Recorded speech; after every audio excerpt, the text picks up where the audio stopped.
Al verde 25, distancia lejana, el verde 20.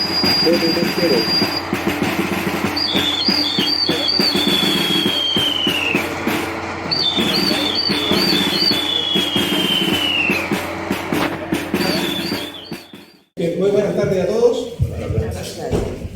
Muchas gracias por acompañarnos en esta segunda conferencia que hemos organizado en conjunto con la Ilustre Municipalidad de Olmué sobre la guerra del Pacífico. 4 conferencias que van a hablar de diferentes temáticas y lo que nos convoca hoy día es el Desembarco Pisagua, una actividad realizada a comienzos de noviembre del año 1879 que vino a culminar, digamos, todo un esfuerzo en la campaña marítima desarrollada durante ese presente año.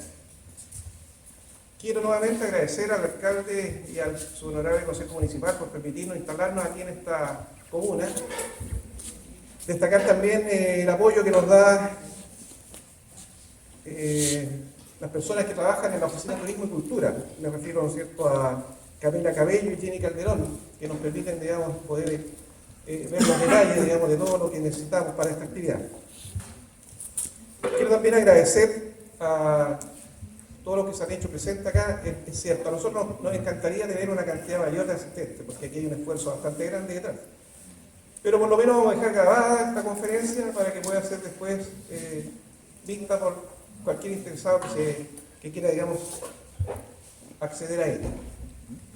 Quiero agradecer especialmente entonces también la asistencia de los académicos de número y correspondientes de nuestra Academia Naval de Historia Naval y Marítima. Quiero agradecer también la participación de don Roberto González, que es de la Fundación Cáncer. Muchas gracias por acompañarnos. Y por supuesto también decirles que siguen todavía 2 conferencias más, el martes 20 y el martes 27. Tenemos un tríptico que está colocado en los asientos para que ustedes puedan conocer el detalle también de lo que sigue en este ciclo. Así que a continuación voy a presentar entonces a nuestro expositor.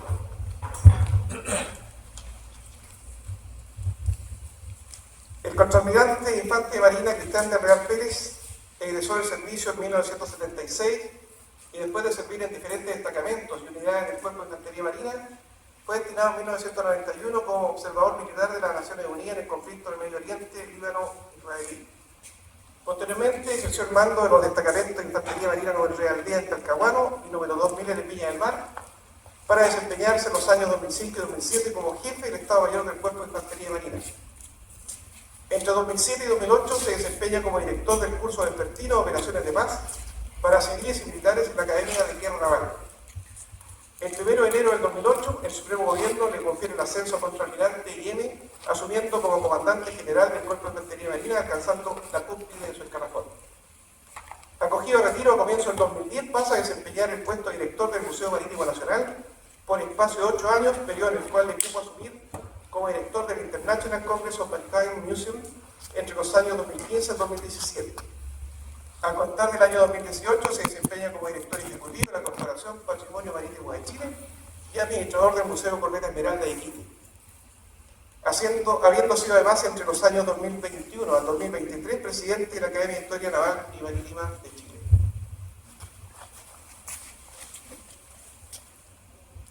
El almirante del Real es magíster en Ciencias Navales y Marítimas, con mención en Estrategia de la Academia de Guerra Naval, profesor de dicha academia. Posee un diplomado ejecutivo en Administración y Finanzas de la Universidad Marítima, graduado del Curso Superior de Seguridad y Defensa de la Academia Nacional de Estudios Políticos y Estratégicos ANEPE, y es además egresado del curso de Planificación y Administración de Recursos de Defensa de la Universidad Nacional de la Defensa en Estados Unidos de Norteamérica. Dejo con ustedes entonces al contraalmirante IM, don Cristian Real Pérez, y su conferencia El Desembarco de Pisagua.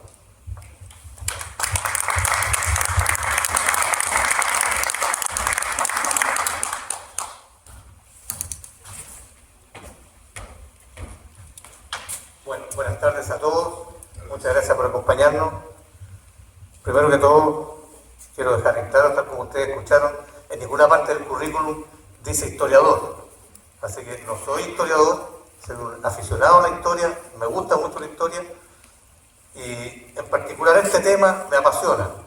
aquellos que todavía estén despiertos al término de la conferencia van a entender por qué me apasiona más que otros temas. Y voy a hacer igual como dijo el Papa, gracias por los aplausos al principio. Si hay aplausos al final, quiere decir que estuvimos bien, la conferencia estuvo buena. Bueno, vamos a ceñirnos al temario que se expone, la introducción, por supuesto, cuáles son los antecedentes que tienen que ver especialmente con las operaciones anfibias. Vamos a hablar del área objetivo, donde se va a desarrollar esta operación, cuáles fueron los preparativos que se realizaron, cómo se organizaron las fuerzas, luego cómo se desarrolló el asalto respecto a la planificación que había, para terminar con algunas consecuencias y conclusiones.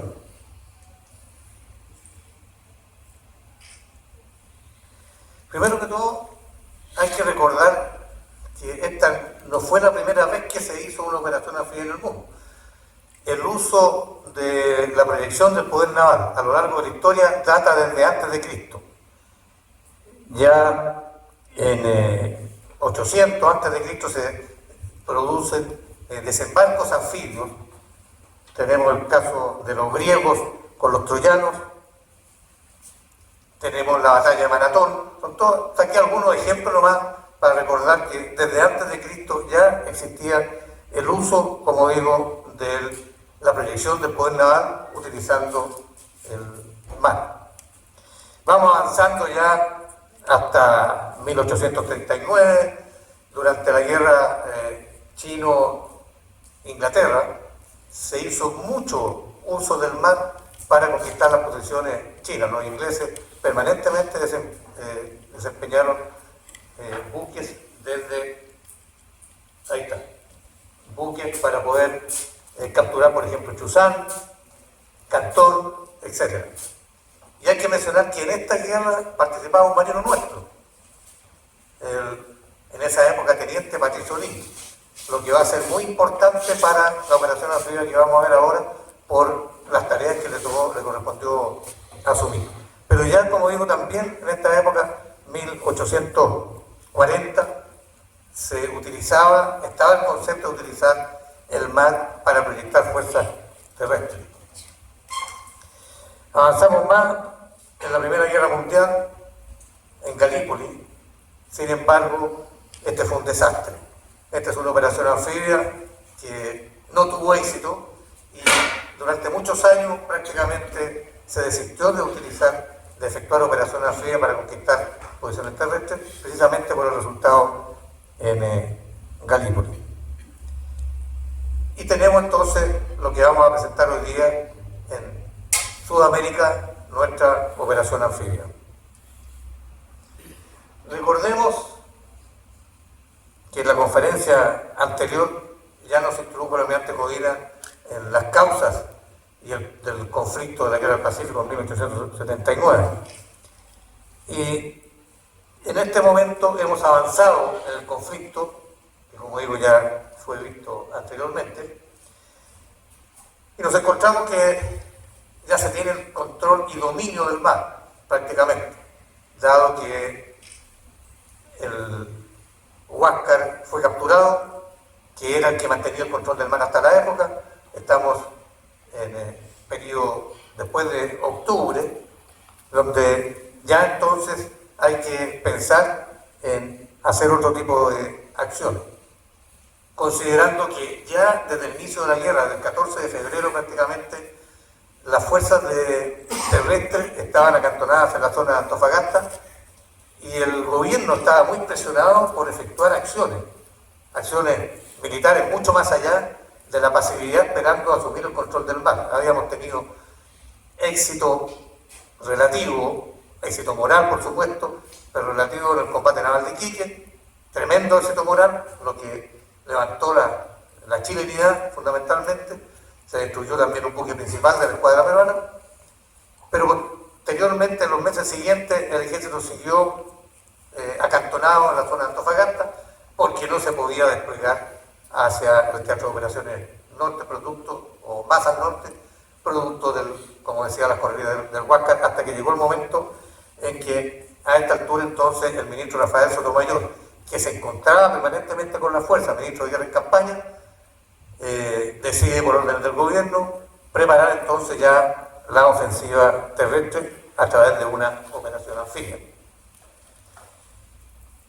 Y comienza a trabajar, en realidad ya había comenzado a trabajar, el Estado Mayor Conjunto. Aquí la primera característica es que se produce efectivamente la unión de oficiales de ejército y armada, está absolutamente claro que la Fuerza Aérea no existía, para desarrollar un plan de guerra conjunto. Se supone que este plan de guerra era muy secreto, algunos historiadores lo manifiestan como se trabajó bajo perfil y en estricto secreto. Sin embargo, buscando algunos documentos nos vamos a encontrar que parece que no era tan así, porque voy a leer aquí un telegrama en Tacna del 24 de julio de 1839, o sea, todavía no se capturaba el Huáscar. Le dice al capitán general Daza, boliviano, que se encontraba en Pisagua: acabo de recibir aviso de Santiago, fecha 11 de julio. Santa María, ministro del gobierno chileno por supuesto, vino a Antofagasta para mandar una fuerte expedición aparentemente por tierra, pero positivamente por mar. Objetivo, Pisagua. No lo dude usted, doy aviso al Supremo Director. Lo envía el general José, general peruano. Y efectivamente, tal como le dice al boliviano, le manda un telegrama también al Supremo Director, general Prado, peruano, donde le dice: excelentísimo señor, acabo de recibir aviso de Santiago, fecha 11, vino Santa María Antofagasta para despachar una gruesa expedición aparente por tierra, objetivo resuelto, Pisagua, por de mañana daré detalle, general Jofre. Estos telegramas fueron del 24 de julio. La verdad que todavía no estaba decidido dónde se iba a desembarcar. Vamos a ver más adelante que la planificación se estaba desarrollando para desembarcar en algún lugar, pero no estaba resuelto. Sin embargo, la inteligencia peruana leía los diarios de Santiago y ya se había anticipado entonces a que el desembarco iba a ser efectivamente en Pisagua. La verdad que había distintas alternativas. Estaba al sur de Iquique, Patillo, ahí podemos ver. Estaba la alternativa de Iquique, estaba la alternativa de Pisagua y Junín, y también estaba al norte del Perú. Y esta alternativa la trabajó el Estado Mayor Conjunto. Se descartó fundamentalmente Iquique y Patillo, o Patilo, el producto que no iba a producir un quiebre o un rompimiento de las fuerzas peruanas y bolivianas aliadas, sino que todo lo contrario. Cualquier desembarco aquí iba a concentrar las fuerzas que se encontraban desplegadas en este sector hacia esa zona. En Iquique también se iba a encontrar, si bien estaba, en este momento no recuerdo que la Escuadra Nacional estaba bloqueando el puerto de Iquique, pero era peruano, o sea, íbamos a encontrar bastante oposición. En el norte también podía ocurrir que las fuerzas peruanas que se encontraban en el sur se podían concentrar en este sector y además tenían serios problemas logísticos, especialmente por la necesidad de agua. En cambio, Pisagua presentaba una excelente alternativa desde el punto de vista estratégico por varios motivos. Uno de ellos era que iba a cortar a las fuerzas aliadas de la unión que tenían las fuerzas que estaban hacia el norte con las fuerzas peruanas bolivianas que estaban desplegadas en el teatro de Taramacá. Al efectuar una operación anfibia en este sector, dichas fuerzas si lográbamos el éxito, se iban a encontrar separadas y difícil contar con apoyo mutuo. Y lo otro relevante es que por aquí corría el ferrocarril hacia el interior y pasaba por diferentes aguadas. O sea, se sabía que en el sector sí se iba a encontrar agua, que era el elemento vital para poder desarrollar una expedición hacia el terreno interior. Dicho eso, entonces, se resuelve finalmente ocupar Tarapacá. El comandante jefe del ejército expedicionario era el general Escala, y solamente que en este periodo también es importante resaltar que los políticos estaban conduciendo directamente la guerra, no solo desde el punto de vista político, sino desde el punto de vista estratégico. El ministro Sotomayor estaba embarcado, estaba con la fuerza, se reunía con el comandante jefe del ejército y lo ordenaba. Posteriormente, en la continuidad de la guerra, muere el ministro Sotomayor y asume el ministro Vergara. El ministro Vergara es peor, el ministro Vergara le ordenaba directamente a los comandantes de los buques cumplir ciertas misiones. Esto lo comento porque había mucha dificultad en el entendimiento entre el político estratega y el militar estratega. Así que había mucha discusión entre el general Escala y el ministro Sotomayor respecto a la alternativa y al desarrollo de la planificación. Y aquí se encontraban con la duda, ya decidido ocupar Tarapacá y resuelto Pisagua y Junín, cuál de las dos playas era la mejor. Así que se reunieron, llamaron al Estado Mayor Conjunto a dos personas que conocían, dos mineros que conocían mucho la zona, uno el señor de la Barra y el otro el capitán Castro Santa Ana, que era un minero que se había reincorporado como muchos civiles al ejército. Y el minero de la Barra, que conocía la zona, insistía que Junín era la playa que tenía que producirse el desembarco. Mientras el capitán Castro Santa Ana insistía que Junín no era factible y que era Pisagua. Analizado más otros antecedentes que tenían de la inteligencia, resolvió entonces ocupar Pisagua con una orden que dice así: resolución del comandante en jefe, desembarcar por asalto frío en Pisagua con desembarco simultáneo, secundario por Caleta Junín, apoderarse del ferrocarril y penetrar al terreno interior, con el propósito de cortar toda retirada hacia el norte del ejército aliado y obligarlo a batirse en una batalla decisiva. Vamos a ver posteriormente de que aquí hay muchos exmarinos o marinos, y la planificación militar muy maravillosa para las primeras operaciones. Posteriormente siempre hay que ir haciendo modificaciones, pero esa era la intención del comandante. Vamos a ver ahora cuál era el objetivo donde se iba a desarrollar esta operación. Estamos hablando de un área objetivo que tiene aproximadamente 50 millas hacia el oeste y unos 5 o 6 kilómetros de extensión, donde las áreas principales está la bahía de Pisagua, que está, la vamos a ver en otra diapositiva, está encerrada por dos puntas, la punta Pichal y la punta Pisagua, y también entonces la bahía de Junín más hacia el sur. Vemos esta otra gráfica, ahí se ve más amplio la punta Pisagua y la punta Pichal. 2 kilómetros aproximadamente entre la punta Pisagua y punta Pichalo, 2.000 metros, con playas, dos playas solamente que las vamos a ver más adelante, que no tienen mayor extensión de 200 metros. Aquí podemos ver una gráfica, una fotografía. Este es el lugar de desembarco. Aquí se encuentra punta Pisagua y aquí tenemos Playa Blanca, 200 metros de extensión, y aquí tenemos Playa Guata y la punta Pichalo. Yo los invito a que vean bien esta fotografía para que después se imaginen la cantidad de fuerzas que desembarcaron y que ingresaron hacia el norte, imaginándose también cómo estaba la defensa, que vamos a ver posteriormente. ¿Qué es lo que es Pisagua? Eso es Pisagua. Esos cerros que tienen 300 metros de altura, que estas son las primeras montañas, pero llega hasta altos pisos de Pisagua, que tiene 300 metros de altura y tremendamente empinado. Por supuesto que ese camino no existía, pero por ahí corría la línea del ferrocarril. La carretera se hizo posteriormente siguiendo la misma línea. Esa torre del reloj es histórica, se mantenía, existía en la época. Las casonas también son de la época, hoy día están destruidas. Estas fotos son de hace 3 años atrás. Ahí podemos ver la estación de ferrocarril. El ferrocarril llegaba a Pisagua y serpenteaba subiendo el cerro hasta llegar a Hospicio y seguir hacia las aguadas del interior. ¿Y cuáles eran las fuerzas enemigas que se encontraban en el lugar?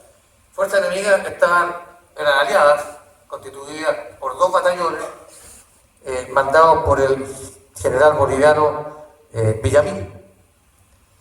Tenía fuerzas que estaban a lo largo o en la extensión, en la profundidad, considerando las fuerzas, los batallones de infantería bolivianos hacia el sector de Altos Pisos, es decir, en la altura, mientras los peruanos se encontraban más bien en la costa.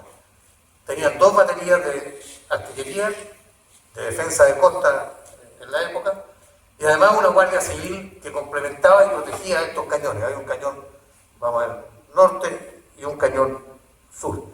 El día del desembarco anfibio, la mayoría de los historiadores confirman que se encontraba Prado y Daza en Pisagua, porque iban a inaugurar uno de los 2 fuertes que se había instalado recientemente con un cañón palo de 300 libras.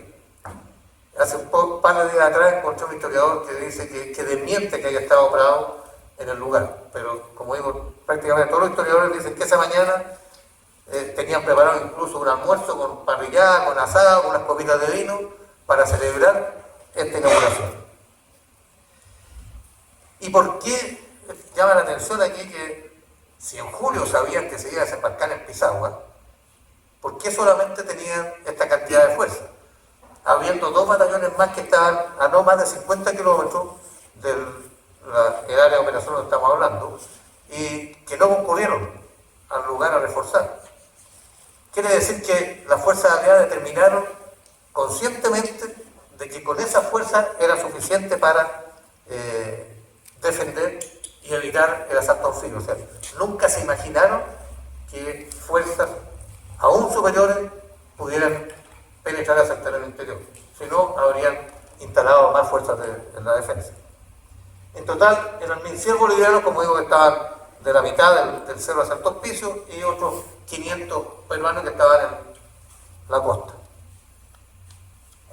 Ahí podemos ver cómo estaba distribuido. Teníamos un fuerte, el fuerte sur que se encuentra en esa posición y el fuerte norte en esta posición, lógicamente batiendo con sus arcos de fuego absolutamente toda la bahía de Pisagua. Y ahora agreguen entonces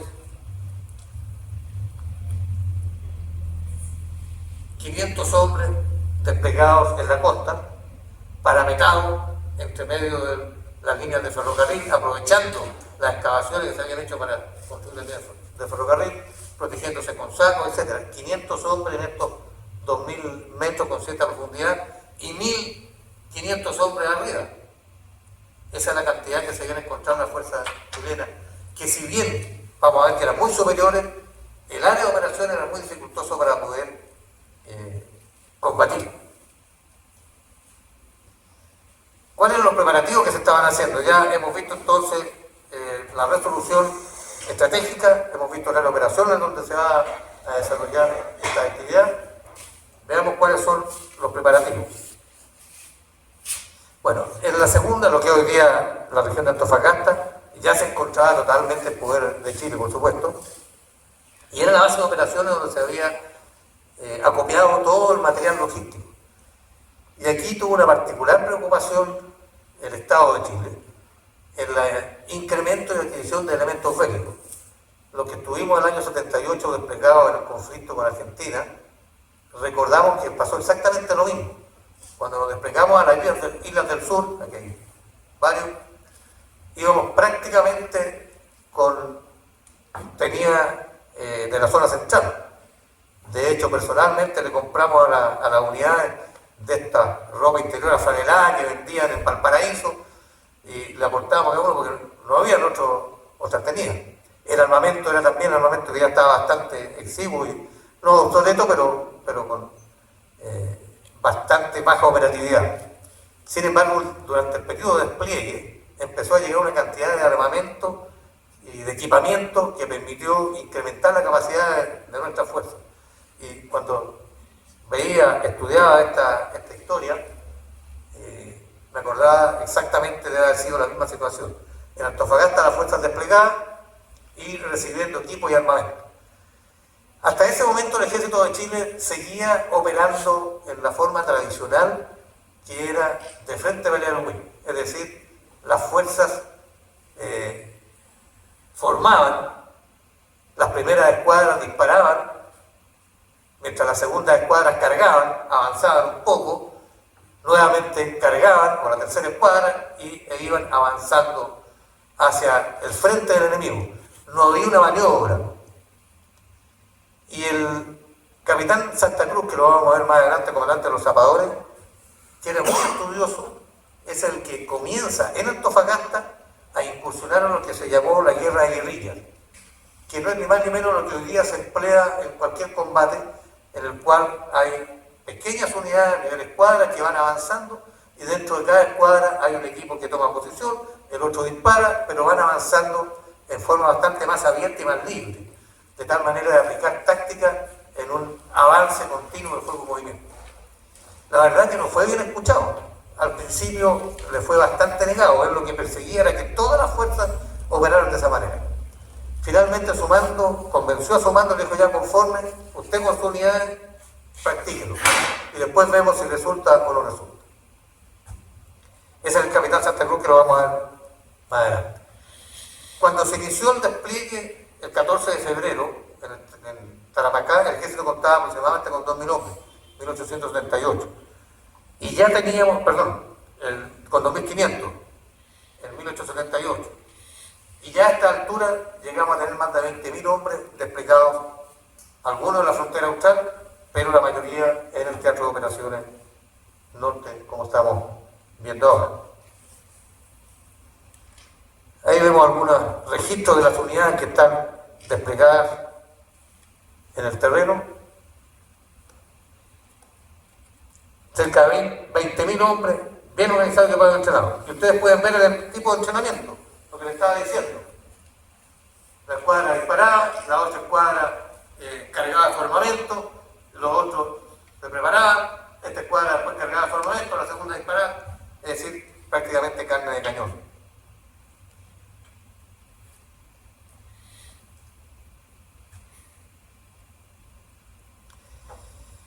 El Estado Mayor se dice que efectuó un curioso estudio de las operaciones. No había mucha inteligencia, pero se logró infiltrar a algunos hombres en el área de operaciones, más que en las fuerzas peruanas, y se preparó logísticamente muy bien esta operación. Y aquí es donde quiero destacar el caso en esa época del comandante Lynch. ¿Por qué el comandante Lynch, que luego, meses después, llega a ser general y jefe del ejército de ocupación en el Perú, solo era el comandante de transporte naval? Era porque cuando empezó el conflicto, el comandante Lynch estaba desplegado en Santiago, en el Estado Mayor de la Armada, y ya la escuadra estaba conformada. Tenía su comandante, los comandantes de buque que estaban recibidos. Y Lynch comienza desde el principio a presionar a William Rebollero, comandante y jefe de la escuadra antes del Carrino Rivero, para que lo incluyera en alguna parte de la guerra, porque tenía que ir al conflicto. En ese momento todavía no empezaba. Y finalmente William Rebollero le dice: mira, la única posibilidad que yo puedo hacer, gestionar por ti, es conseguirte que se va a crear el Comando de Transporte Naval y que te nombren comandante de transporte naval. Y el día 21 de mayo de 1879 el comandante Lynch es designado comandante de transporte naval. Y comienza la preparación con esa tremenda experiencia que había tenido en los desembarcos anfibios de los ingleses en China. Y yo creo que eso definitivamente influyó mucho en la buena planificación logística de esta operación. El ejército, por su parte, siguió recibiendo armamento, se compraron cañones, artillería, equipamiento, etc.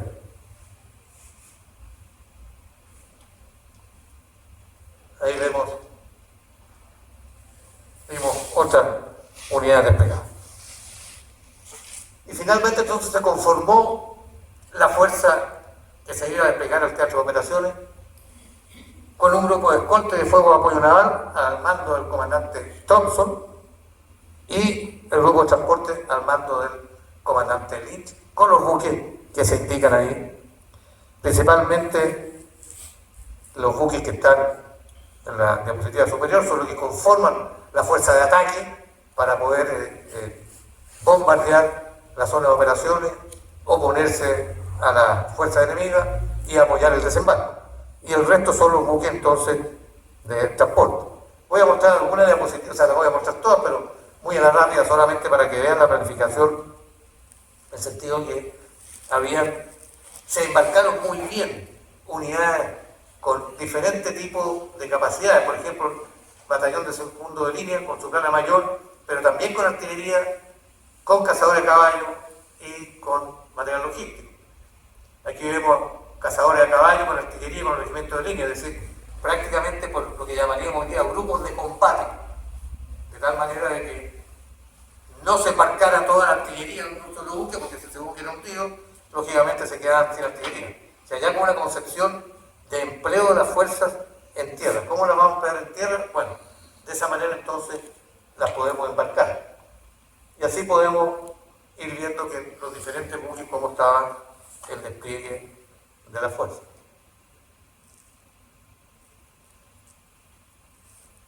Podemos ver al final la suma, 10.265 más la artillería, más ganado. Y se tuvo la precaución de dejar un buque como solamente buque cisterna para poder darle apoyo del agua, que iba a ser fundamental.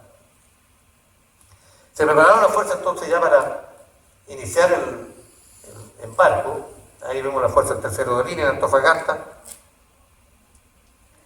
Por su parte, la Armada también se preocupó. Mientras el ejército se estaba preparando para esta tremenda operación, la Armada, no solo con sus buques y con los buques de transporte, sino que también se reforzaron las dotaciones menores de la escuadra y se dispuso construir embarcaciones para poder efectuar el desembarco. Hay que pensar que estas embarcaciones iban a ir a remos, no habían motores, no habían botes de goma como es hoy día, sino que los propios marinos tenían que remar rápidamente, lo más rápido posible para llegar a la plancha.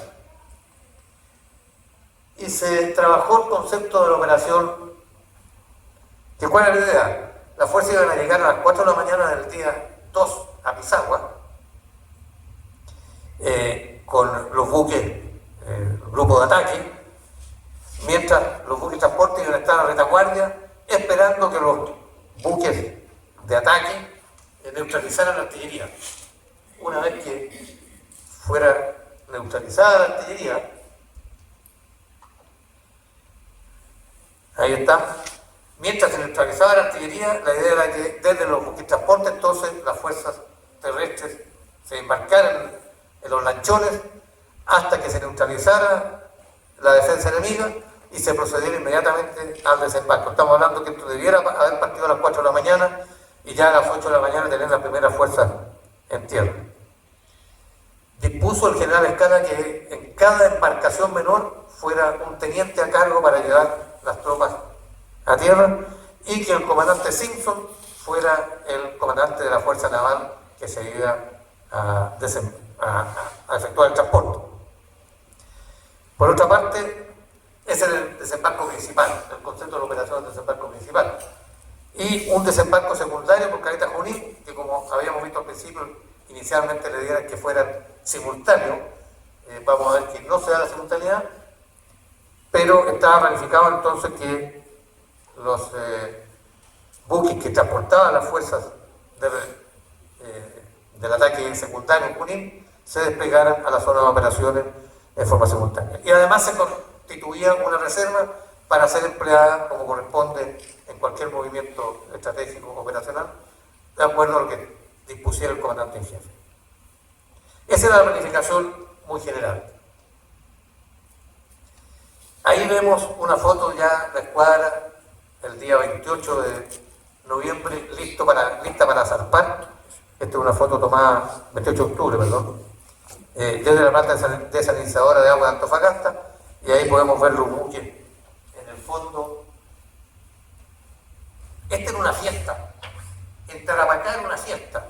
La verdad que había algarabía, había bandas de músicos que acompañaban el embarque de las tropas, porque por fin, después de tantos meses, se iba a iniciar lo que ya todo Chile esperaba. Es decir, vamos de una vez por todas a terminar esta guerra. Suponía que con esta invasión los peruanos se iban a rendir y prácticamente la guerra se iba a terminar.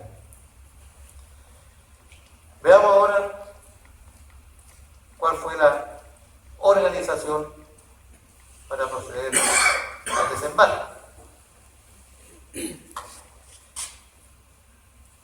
El comandante en jefe de la operación operación anfibia iba a ser el comandante en jefe del ejército, el general Escala. Y el jefe de la operación naval ya dijimos que iba a ser el comandante Simpson. Y se organizaron 3 grupos de ataque. La agrupación de ataque norte, que iba a desembarcar en Pisagua, es decir, una fuerza, tal como se había planificado, que desembarcaba en Pisagua, al mando del coronel Emilio Sotomayor, hermano del ministro en campaña Rafael Sotomayor, que iba a desembarcar, iba a hacer un asalto anfibio en la vía de Pisagua, por supuesto para conquistar las posiciones, y posteriormente continuar hacia el interior. Y esta agrupación de ataque iba a estar constituida por 3 grupos de ataque, que cada uno iba a saltar la playa de desembarco. Ya vimos que las playas eran 2 solamente, y con 200 metros cada una.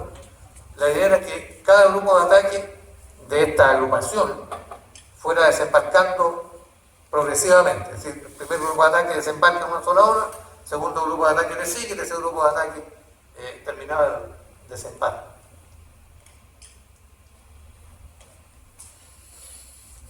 El primer grupo de ataque estaba constituido por las unidades que ahí se ven, por supuesto iban con artillería también.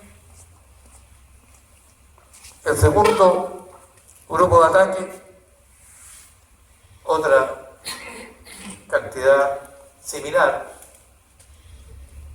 1.400 hombres.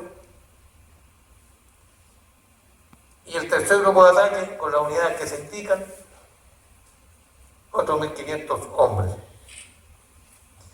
En total, de la agrupación de ataque norte, es decir, los que iban a desembarcar en la vía de Pisagua, eran casi 5.000 hombres, con logística, artillería, etc. Como decía, la idea era ponerlos lo más pronto posible en la playa. Respecto al ataque sur, en Junín, eso le correspondió a la primera división al mando del coronel Martiniano Urriola, y el teniente primero Emilio Valverde como jefe de la operación naval de desembarco.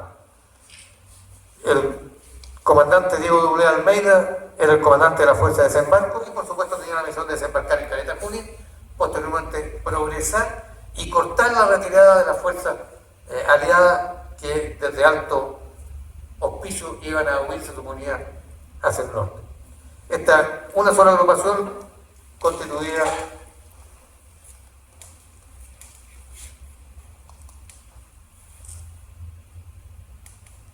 por las siguientes fuerzas. Desgraciadamente para los infantes de marina, vamos a ver que no figuraron en ninguna de estas 2 agrupaciones, sino que figuraron en las fuerzas de reserva. Habíamos mencionado que se iba a mantener una reserva para ser empleada donde lo considerara el comandante en jefe, y aquí fue considerado el batallón de artillería marina. Esto trajo que al término de la operación, el comandante de la artillería marina, y esto es un hecho real, salió a peticiones con el general Escala y le dijo que era el colmo que no hubiera sido empleado la artillería marina, que ya tenía experiencia en este tipo de operaciones y había combatido, era una fuerza de élite ya en esa época, y le había molestado que no hubiera sido empleado en la primera asalto. Y a partir de entonces el batallón de artillería marina, si ustedes ven la historia, va a ser un batallón de las primeras líneas en Chorrillo, Miraflores y posteriormente. Se supone, eso no lo dice, no está escrito, pero se da a entender de que las fuerzas de ejército que estaban acantonadas en Tarapacá tenían mucho entrenamiento. La artillería marina estaba desplegada en Tocopilla, y vamos a ver que los buques tienen que pasar a recoger este batallón a Tocopilla. Por lo tanto, no estaba desplegada para neutralizar cualquier ataque desde el norte mientras las fuerzas estaban en Antofagasta desplegadas. Y puede ser una de las causas que el comandante haya dicho: estas fuerzas las vamos a dejar mejor como reserva y vamos a emplear las fuerzas de ejército, que son las que están mayormente entrenadas en este momento. Además, hay una fuerza especial que ustedes se recuerdan, yo hablé del teniente coronel Ricardo Santa Cruz, que era el que justamente había preparado a su unidad, la brigada de zapadores, en esta forma de combate de guerra de guerrilla.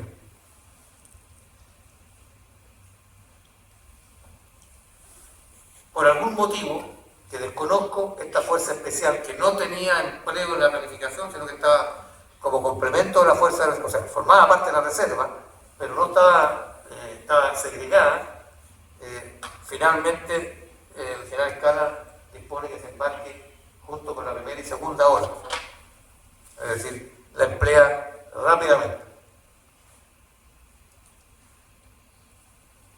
Además, estaba el cuartel general, lo que sumaba 10.265 hombres. Acuérdense la imagen de la playa de desembarco, 10.000 hombres desembarcando en 2 kilómetros.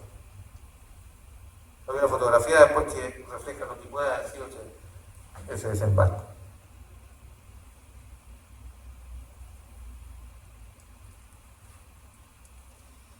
Vamos a ver, la idea final de maniobra era poner ojalá 900 combatientes en la playa de este grupo de ataque, por lo menos considerar en la primera hora de asalto 900, ya 900 podían hacer una fuerte ofensiva, mientras regresaban las embarcaciones a buscar a los otros 900 hasta completar los 5.000 hombres. Y la primera hora de asalto estaba constituida por 14 embarcaciones, botes de los buques de guerra y de transporte, 21, más una lancha de vapor armada con ametralladora, es decir, cada buque, tanto los buques de transporte de la Armada como los buques de transporte que se habían requisado, tenían embarcaciones. La idea es que desembarcara la gente hasta 34 embarcaciones, y con estas 34 se iban a poner 900 hombres en la playa. Y además entonces una embarcación con una ametralladora que permitía dar un apoyo de fuego directo al llegar en la cercanía de la playa. Y estas eran las unidades que consideraba la primera ola, que eran 900 hombres. En la segunda ola teníamos que iban a desembarcar 600 hombres.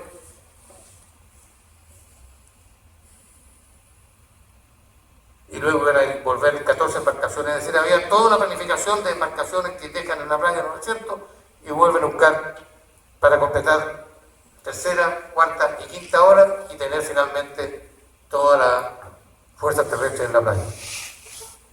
Maravillosa planificación. Era tal algarabía, era tal importancia que las fuerzas, ahí están la tercera, cuarta y quinta hora.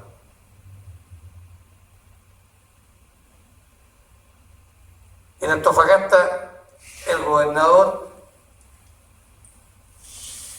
no pudo quedar exento de esta algarabía y hizo una tremenda proclama a la fuerza, y como decía antes, se estaban embarcando. Destaco ahí lo que está en rojo: logra el soldado de Chile recibir los votos del pueblo, que al menos partir, el aliento suspenso y el alma entemecida os bendice y saluda, atiende en alto el hermoso tricolor chileno.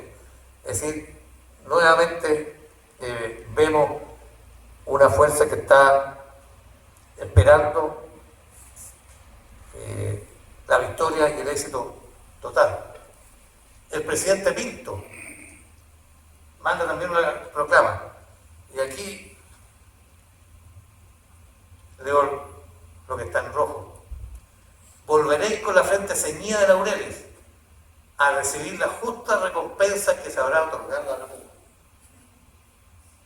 Vimos en la conferencia anterior que desgraciadamente esas justas recompensas no llegaron nunca. Esa es una realidad. El pago de Chile con estas fuerzas que tuvieron un heroísmo impresionante, desgraciadamente no llegó. Existía solamente la intención. Ya una vez embarcada la fuerza, el general Escala también hizo su proclama a todas las fuerzas: soldados que sois de la raza de los libertadores, de esta tierra ingrata, y los que pasearon triunfantes por sus campos y ciudades, el tricolor de la República, vais a continuar ahora esas nobles tradiciones de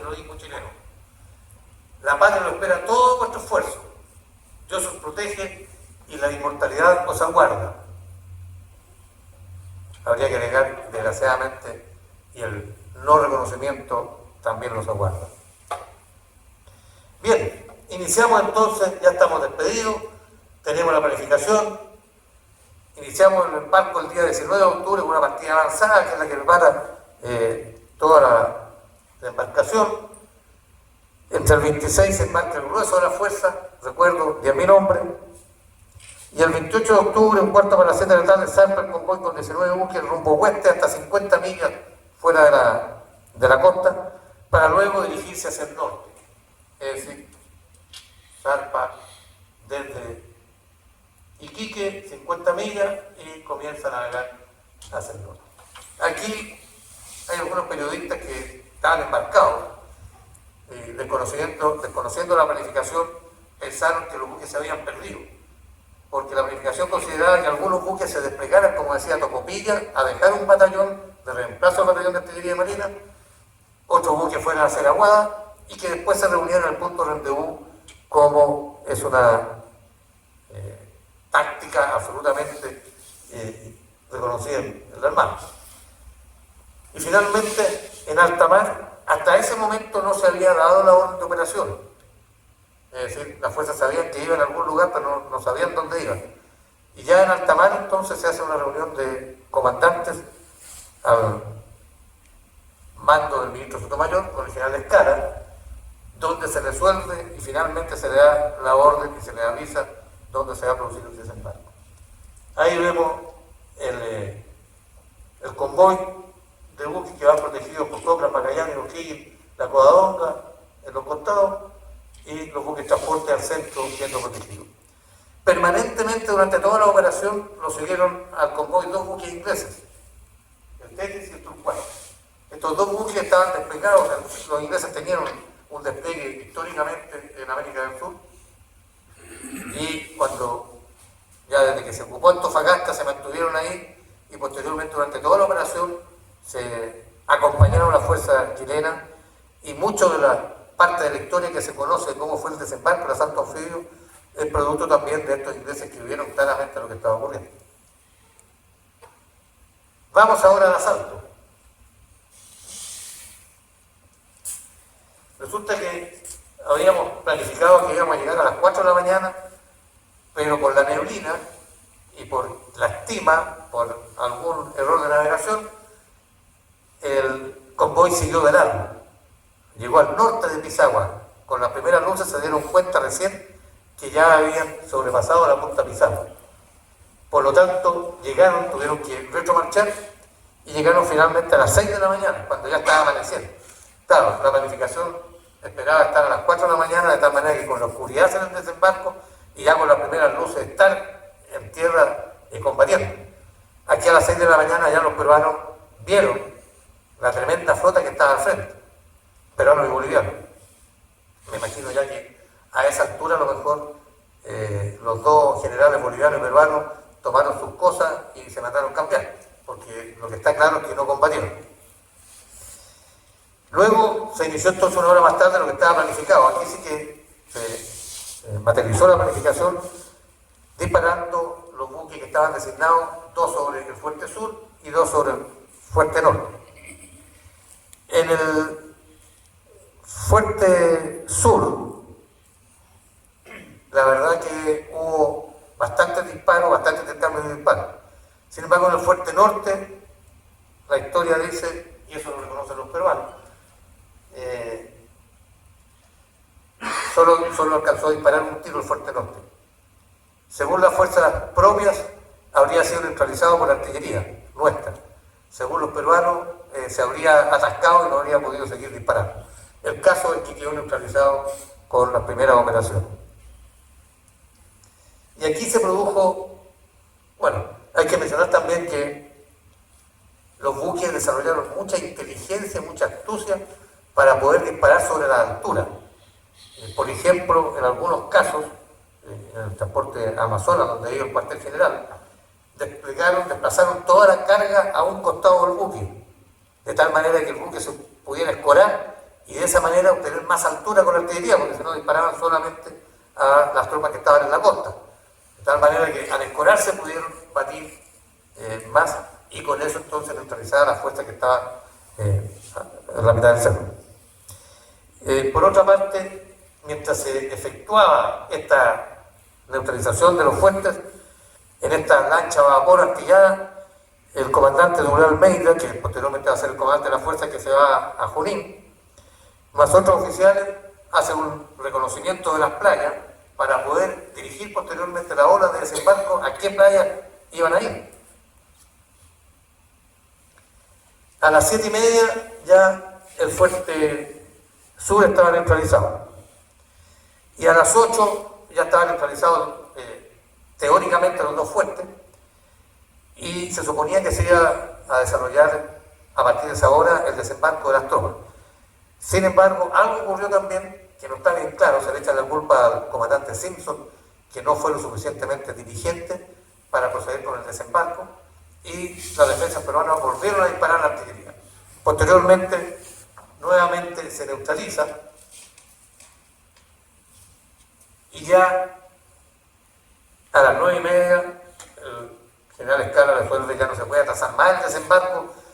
Los peruanos se están parapetando más, si bien estamos disparando y neutralizando algunos sectores, pero necesitamos iniciar el desembarco y dispone entonces el asalto con solamente 17 embarcaciones de 34 que estaban planificadas. Es decir, de los 900 estamos hablando que solamente 400 llegaron en la primera hora a la playa. En la primera hora de asalto eran unidades del Atacama y parte del Zapadores. Ya hablamos que el Zapadores era la unidad que había entrenado guerra guerrilla, y el regimiento Atacama era un regimiento movilizado, pero tenía la particularidad de que eran todos mineros, es decir, conocían la zona, podían subir los cerros como cualquiera de nosotros con una cancha de fútbol o camino a una cancha de fútbol, y por eso estaban en primera línea, y ese fue un tremendo éxito que ocurrió. Y el jefe de Estado Mayor, ahora él embarcado en esa lancha a vapor, junto al comandante Simpson, embarcado, van guiando las olas hacia diferentes playas de desembarco. Y en medio entonces del fuego que está produciendo la defensa, los chilenos empiezan a desembarcar, muchos con el agua hasta la cintura. Hay que pensar que los remeros sabían que tenían que volver a buscar las otras embarcaciones, por lo tanto no podían llegar con toda la fuerza a la playa, porque si no la embarcación se le iba a quedar atascada. Así que llegaban con cierta fuerza. No hay mucho oleaje en Pisagua, pero hay corriente. Por lo tanto, muchas de las tropas desembarcaban y tenían que seguir con el agua hasta la cintura avanzando. Lo que produjo, por supuesto, en la primera, tuvieron que desembarcar en las primeras olas bastante bajas. Aquí tenemos los dos buques disparando y neutralizando el Fuerte Sur, los dos buques Fuerte Norte, las embarcaciones de desembarco más replegadas y la zona ya desembarcando en las dos playas. Las primeras tropas en llegar fueron de Zapadores y luego de Atacama. Sin embargo, la situación estaba crítica. La verdad que los peruanos, los 500 que estaban en esa playa, se estaban defendiendo muy bien. No arrancaron en ningún caso. Los bolivianos a media altura del cerro también, y venían bajando además tropas bolivianas hacia la costa para reforzar la defensa. Y aquí ocurre algo muy importante para la Marina de Chile. Cuando estaban en esta primera hora, en la dificultad, en una de las embarcaciones que iba al mando el teniente Barrientos, por supuesto de la Armada, que venía del LOA, el oficial de ejército que iba al mando de las tropas terrestres fue herido, por lo tanto no podía desembarcar. Y ante eso el teniente Barrientos asume la iniciativa, sacó el asta de la bandera de la embarcación. Todas las embarcaciones iban con una bandera chilena a popa. Sacó el asta y la clava, se va hacia un montículo donde había un nido de ametralladoras que estaban disparando con una fuerte posición, asalta esa posición, lo elimina y clava la bandera chilena en ese lugar. Lo que, según la historia, le dio un ímpetu especial a todo el resto de los que estaban dificultándose, con dificultades para desembarcar o avanzar, y ahí se produjo un un ímpetu especial que hizo que las tropas siguieran avanzando. Hoy día existe ese monolito en Pisagua en reconocimiento a la posición que tomó el teniente Barreto. No sé si cuando volvió al buque lo felicitaron, le llamaron la atención porque tenía que haber vuelto a buscar más tropas, pero se quedó. Y esto ocurrió con muchas de las embarcaciones en que las fuerzas navales no volvieron rápidamente, y por eso que se fue lento, relativamente lento el desembarco. Con el teniente Barreto ocurre algo muy particular, y que lo quiero comentar. Ustedes lo ven ahora ahí de capitán de corbeta. Sin embargo, esto duró hasta la Guerra Civil, hasta 1981, porque terminada la Guerra Civil, el teniente Barriento, que había participado por las fuerzas de Balmaceda, en su hoja de vida se le trabajó el ascenso a capitán de corbeta. ¿Ustedes se fijan ahí? El ascenso se lo había otorgado el gobierno de Balmaceda, esa es la realidad. Terminada la Guerra Civil, se restituye a su grado original. Se desconoce lo que el gobierno de la época le había otorgado. Y por lo tanto queda como teniente para la Marina de Chile. Y resulta que hace unos pocos años atrás,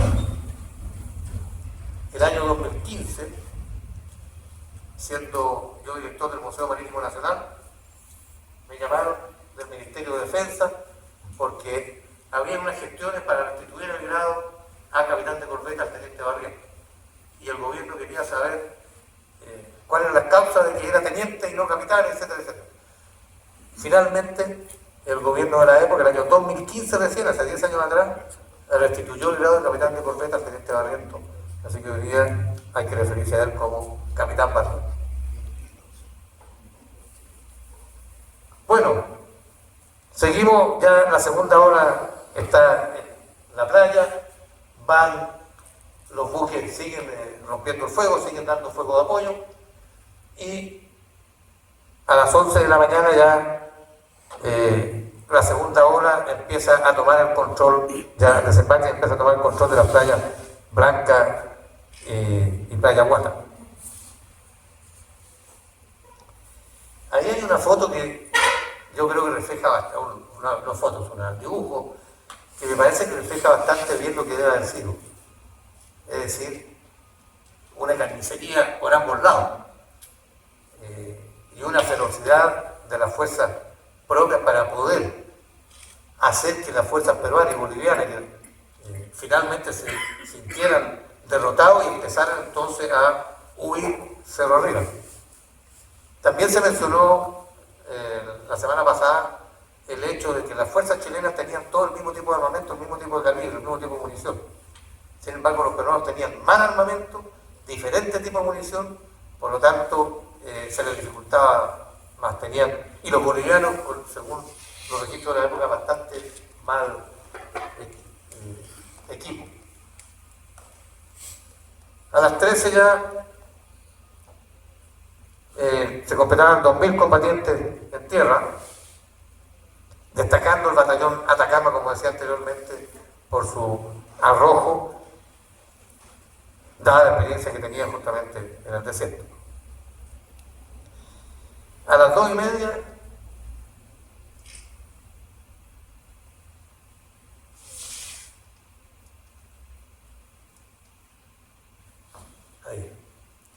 a las 2:30 ya las fuerzas chilenas habían llegado a la cumbre y se abalanzaban sobre altos pisos. Hay una serie de detalles muy interesantes, como que en algún momento las fuerzas navales, dada la resistencia importante que se estaban teniendo las fuerzas, deciden destruir unos galpones que estaban llenos de salitre, lo que produce un gran incendio, mucha humareda, y contribuye justamente a que las fuerzas chilenas pudieran protegerse en ese momento para seguir avanzando. Y aquí se produce también otro hecho heroico, que es el teniente Torreblanca, quien llegando a altos pisos se encarama en un poste y clava la bandera chilena en la punta del cerro, anunciando ya Pisagua es nuestro. ¿Qué pasaba mientras tanto? Bueno, y aquí ya vemos el cañón sur,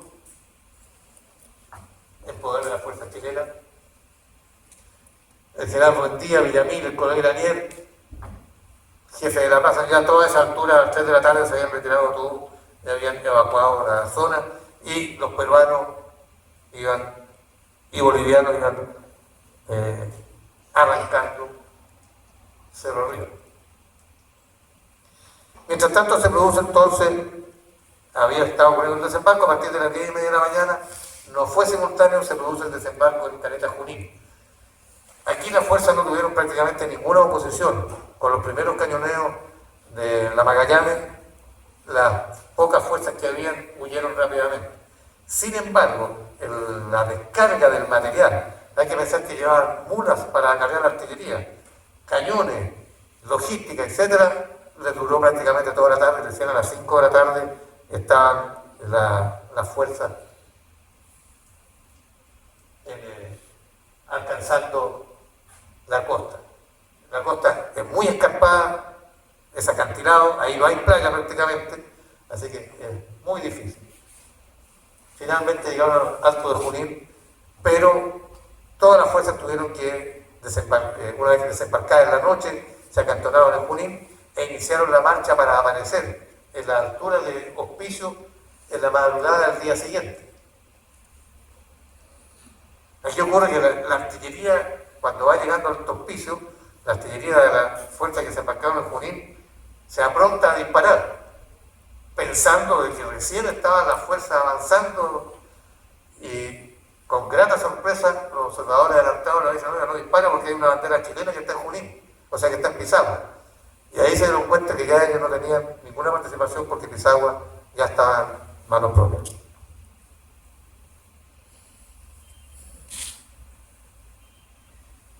Esta es una visión peruana de lo que ocurrió. Es decir, aquí están las fuerzas aliadas peruano-bolivianas, ahí están las unidades, como ven, los dos batallones más las fuerzas defendiendo la costa, algunas embarcaciones menores en la bahía de Pisagua. Pero ellos, según esta planificación, el ataque por el flanco sur de Junín es lo que habría sido la causa del éxito de las fuerzas terrestres. Lo que, como ya vimos, no es efectivo porque cuando estas fuerzas llegaron, ya Pisagua estaba en poder de las fuerzas chilenas. Y ya estamos terminando con algunas consecuencias y conclusiones. Consecuencias. Bueno, esta victoria sin duda que iba a tener repercusiones estratégicas, porque se había puesto una cuña entre los ejércitos aliados que estaban concentrados en Tacna y Tarapacá. Después de esta operación ya va a venir el avance entonces hacia Tacna y Arica. Y a esto se suma el botín de guerra, que no fue menor, dado que se capturó mucho material que abandonaron, por supuesto, las fuerzas aliadas. Las bajas chilenas fueron 8 muertos y 19 heridos. Del ejército, de la Armada, perdón, del ejército 112 muertos y 161 heridos. Alguien mencionaba también la semana pasada que el ejército en esta guerra del Pacífico había llevado el peso por la cantidad de muertos en comparación a los muertos de la Armada. Y lógicamente, yo corroboro también lo que decía el almirante Codina, siempre las fuerzas terrestres en una operación de carácter terrestre van a tener mucho más bajas porque son las que están en la primera línea frente al... Voy a corregir, no en la primera línea porque es una frase estúpida. Son los primeros en el combate. Las bajas enemigas fueron 624, 65 prisioneros. Y ahí los tenientes coroneles. Llama la atención también que prácticamente dijimos que habían 3.000 hombres, solamente 65 prisioneros y 624 bajas. Y eso es porque no había posibilidad de tomar prisioneros. Ustedes vieron ese gráfico, ahí o uno moría o lo mataban. Y algunos de los prisioneros, de los muertos bolivianos, de la fuerza aliada, fueron muertos por la espalda, es decir, cuando en medio del combate ya abandonaban el fusil y evacuaban hacia el interior, lógicamente que recibían disparos, no porque intencionalmente, seguramente se disparaba por el paso, o a lo mejor por el fragor del combate. Nadie va a estar pensando, manos arriba, deténgase, está prisionero. Y podemos concluir entonces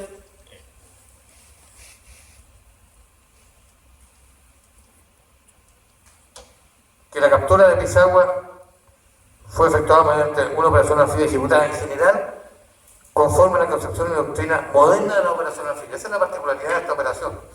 Después de las operaciones que habíamos visto en la antigüedad, la historia, la Primera Guerra Mundial, aquí se aplicó todo el concepto moderno de lo que es una operación anfibia. Y hasta el día de hoy día lógicamente con los medios aéreos, etcétera, ha ido cambiando, pero hasta los años 60, 70, 80, era exactamente cómo se desarrollaba una operación anfibia. El accionar conjunto de esta fuerza fue vital para el éxito de la operación. Esa es una enseñanza que nuestras Fuerzas Armadas deben aprender, que no hay una victoria estratégica si no es a través de una operación conjunta y del empleo de las fuerzas conjuntas. Las dificultades enfrentadas, que no fueron pocas, desde el desarrollo de la planificación hasta el área de operaciones mismo, sin duda que fueron superadas con creces por la valentía de los combatientes chilenos. Realmente impresionante. Y también por la certeza y entrenamiento de las fuerzas navales que permitieron apoyar con fuego a puño naval a las fuerzas terrestres.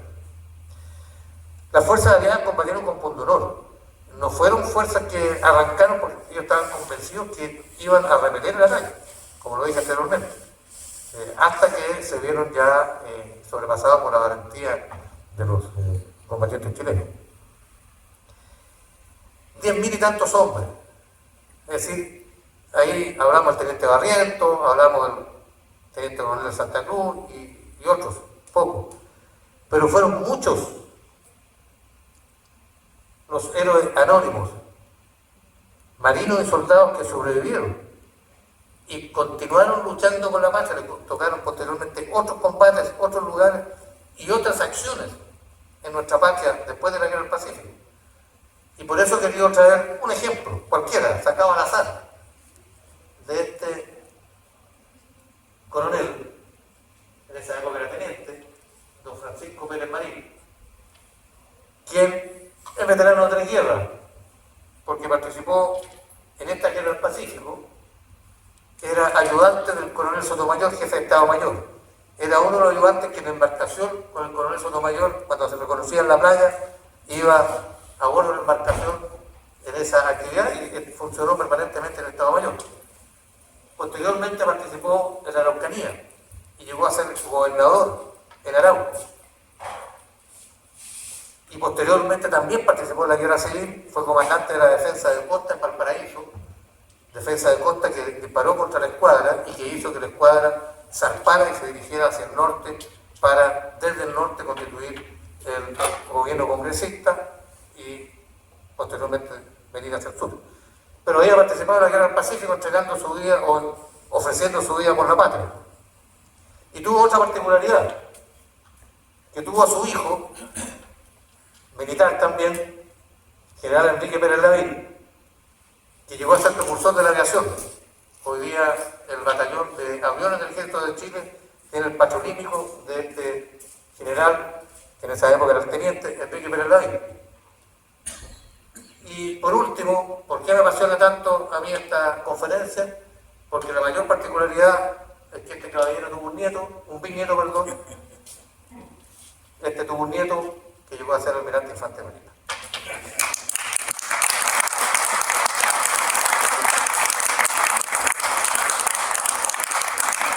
La última conclusión es la movilidad estratégica de la Armada, es la que le da al poder naval y al poder del Estado en nuestro tremendo océano una fuerza imposible de contrarrestar.